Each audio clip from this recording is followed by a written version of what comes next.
Smart city દાહોદની ગંદી વાસ્તવિકતા.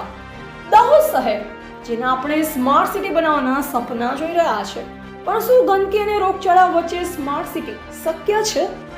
દાહોદના પ્રવેશદ્વાર સમાન ગરબાડા ચોકડી પાસે અત્યારે નરક જેવી સ્થિતિ સર્જાઈ છે. ખુલ્લી ભૂગર્ભ ગટરોને મારતી દુર્ગંધે વેપારીઓ અને રાહદારીઓનું જીવું હરામ કરી દીધું છે. દાહોદ શહેરનો મુખ્ય પ્રવેશ માર્ગ એટલે ગરબાડા ચોકડી, જ્યાંથી રોજના હજારો લોકો પસાર થાય છે. પરંતુ છેલ્લા ઘણા સમયથી અહીંની સર્વિસ રોડ પાસે આવેલી ભૂગર્ભ ગટરો ખુલ્લી હાલતમાં જોવા મળી રહી છે. ગટરમાંથી આવતી અસહ્ય દુર્ગંધના કારણે સ્થાનિક વેપારી દુકાને બેસી શકતા નથી અને રાહદારીઓ મોઢે રૂમાલ રાખી પસાર થવા મજબૂર બન્યા છે.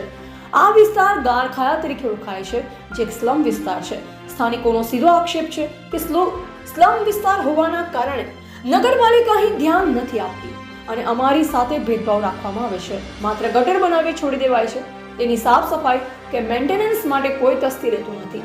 ગંદકીના કારણે મચ્છરનો ઉપદ્રવ વધ્યો છે.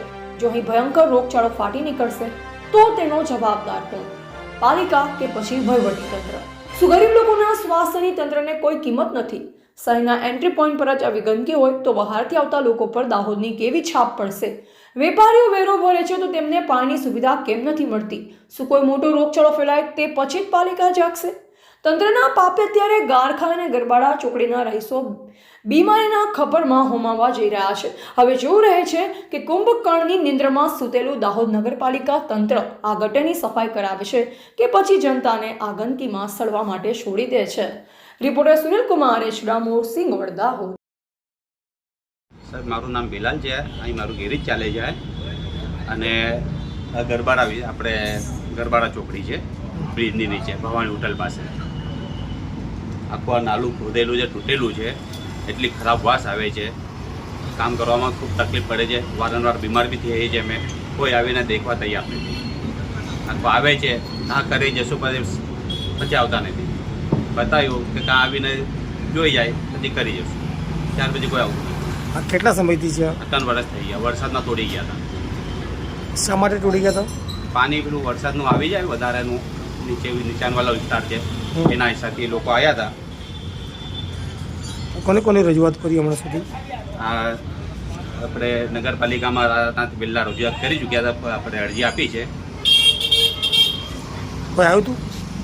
ના, બીજા બધા કાઉન્સિલર આવીને દઈ કે હા પછી આવીને કરી જશો. હજુ સુધી કોઈ આવ્યું નથી.